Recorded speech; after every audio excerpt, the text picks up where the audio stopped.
So if you guys have followed me for a long time, you pretty much know what I like to talk about, and I love to talk about shill media websites, especially gaming shill media websites like Kotaku, for example. We talk about them all the time, and the reason why is because these websites need to be exposed for being anything other than actual gaming websites. They are political companies trying to mask themselves as gaming websites because they are trying to draw in as many people as possible so they can then talk about identity politics or politics in general because that's what they really want to be writing about. They don't actually want to do anything when it regards to gaming because they actually hate gamers. There's so many people who write for Kotaku, so many people who write for Game Rant, Screen Rant, CBR, IGN, all these websites. So many of the people who write for these websites actively do politics on their Twitter, and they come out and they say they really hate gamers. Hell, even Adam Sessler, the guy who was grifting on gamers for so long, finally came out and said that he hates all gamers. So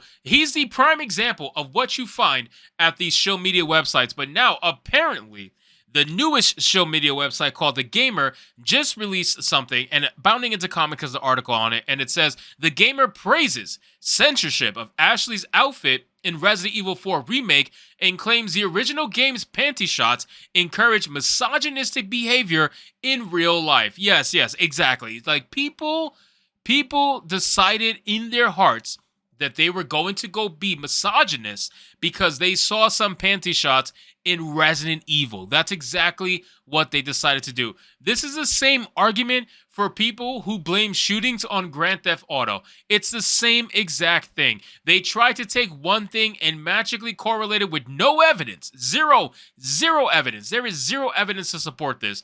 They want to come out and claim that this is true simply because it's a trust me bro situation, and that's exactly what this is. So it says, The Gamer has claimed that censoring Ashley's outfit in Resident Evil 4 Remake is actually a good thing, as it could potentially prevent real-life misogyny. And again, this is a website called The Gamer, right? This is a website called The Gamer. They're supposed to be talking about video games, not talking about misogyny, toxic masculinity, politics. Like, you're supposed to be talking about video games. Review the fucking game. Why don't you talk about the features of the game? Why don't you talk about the gameplay of the game? Like, why are you talking about misogyny? Again, it's so boring. It's so boring. I don't even know who reads this stuff. It's probably hardcore shilling leftists that read this stuff.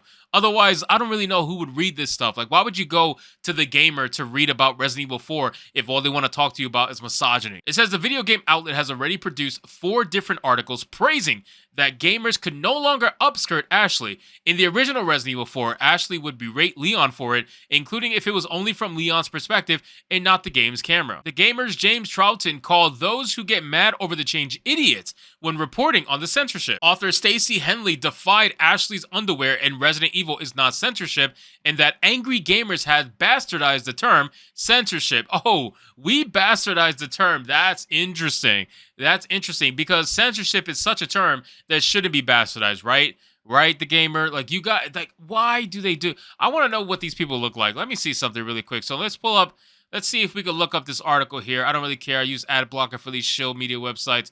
We got James Troughton. Okay, white dude. Shocker. Yeah, you're totally going to get laid, bro. When you're talking about misogyny, it's all good. You could tell all those girls that you're a writer for The Gamer and you're writing about misogyny. You're totally on their side and you totally don't have an ulterior motive. Yeah, all day long, bro. All day long. I believe you. And then we have author Stacey Henley. Let's see what Stacey Henley has to say. Stacey Henley, wow. Wow. Nice Taylor Swift background, by the way. I love it.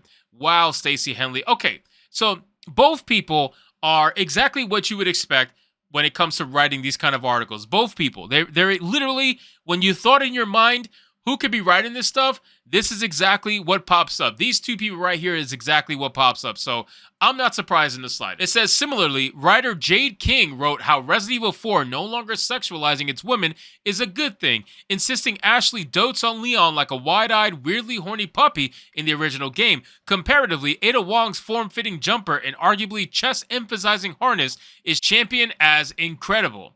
Now let's check out this particular article. So let's click this and see who wrote this. Jade King. Let's see. Okay. Just some animated profile picture. But again, I guarantee you this is what the person looks like. Like, why is there such a correlation?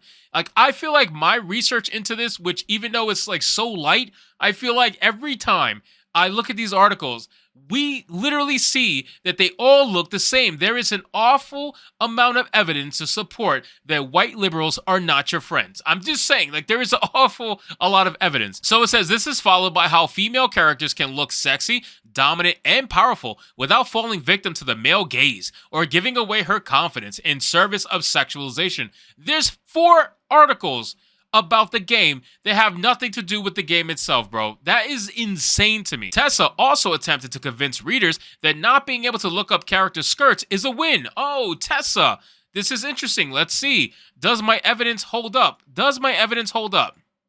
Oh my God.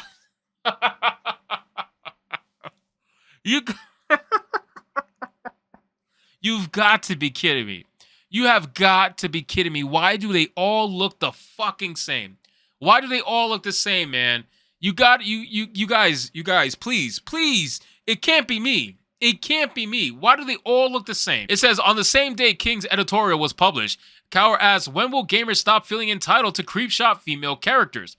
I'm not sure why gamers feel the need to look up the skirts of animated female characters just to get their rocks off. The reaction to remasters or remakes covering up characters' panties is usually that as this is woke PC bullshit or censorship, and that they're taking a crucial part of the game's appeal away. It's incredibly weird that people feel entitled to creepshot women and young girls in video games just because nobody real is getting hurt, she added. I genuinely believe that it's bad to look up skirts both in games and real life, she declared, arguing that it is bad for game developers to include such mechanics. She also objected it to being rewarded via achievements, as in Lollipop Chainsaw, Nier Automata, and Nier Replicant, the latter also undermining Kane's story and character arc. Along with rejecting players needing to get an upskirt to get all the game's achievements, Cower claims it's an indicator of a larger pattern of misogyny in gaming, in that even when women are written well, they're sexualized and dehumanized. You as a player, you are rewarded for making a woman uncomfortable over and over and over again. This is a behavior that I'm sure we all agree should be discouraged and not incentivized. I don't know if I agree with that. I don't know if I agree with that, because you guys have no problem when men are shirtless.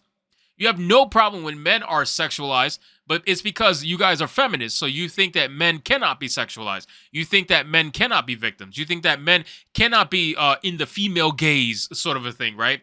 That's what you think. And ultimately, at the end of the day, who cares? It's a fucking video game. Like, who cares? You can make the argument that you shouldn't care about it being removed, and we can make the argument that we should care that it is removed. And they are both equally valid. But only one of them was done out of spite and out of PC woke bullshit, which is exactly what you said. And that was the removal of that content. Because again, they don't want to offend women like you, even though you women get offended all the time anyway. Women like this will always get offended. There's no reason to think that they would not get offended. So I don't know why anybody even bothers trying to adhere to their demands when you're literally just walking on eggshells 24/7 when you even look in their direction, let alone talk to them. If you even look in their direction, they're going to think you're sexualizing them. It says, what is added by giving players the ability to do this, especially while adding in the express discomfort of the characters? Why do players want to do this at all? Yes, they're just characters, but it adds nothing to the games and instead reflects and potentially encourages misogynistic behavior in real life. Stop that nonsense, first off.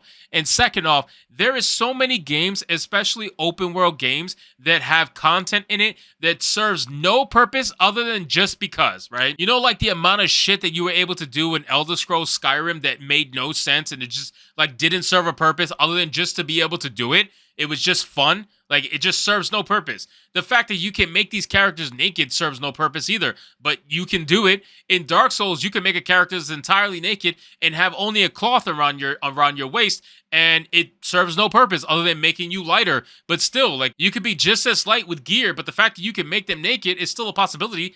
But I don't see you complaining about that. So again, they're trying to make this correlation between video games and actual real life misogyny. And at the end of the day, it's such bullshit. There is no studies. There is no numbers to back it up. And if there is anything, it's wildly inaccurate that is claimed from some rampant feminists on Twitter and is trying to pass it off as fact. So anyway, guys, thank you so much for watching this video. I hope you did enjoy. And if you did, consider leaving me a subscribe. I would greatly appreciate it. Don't forget to like the video, comment, let me know what you thought. And I'll see you guys on the next one.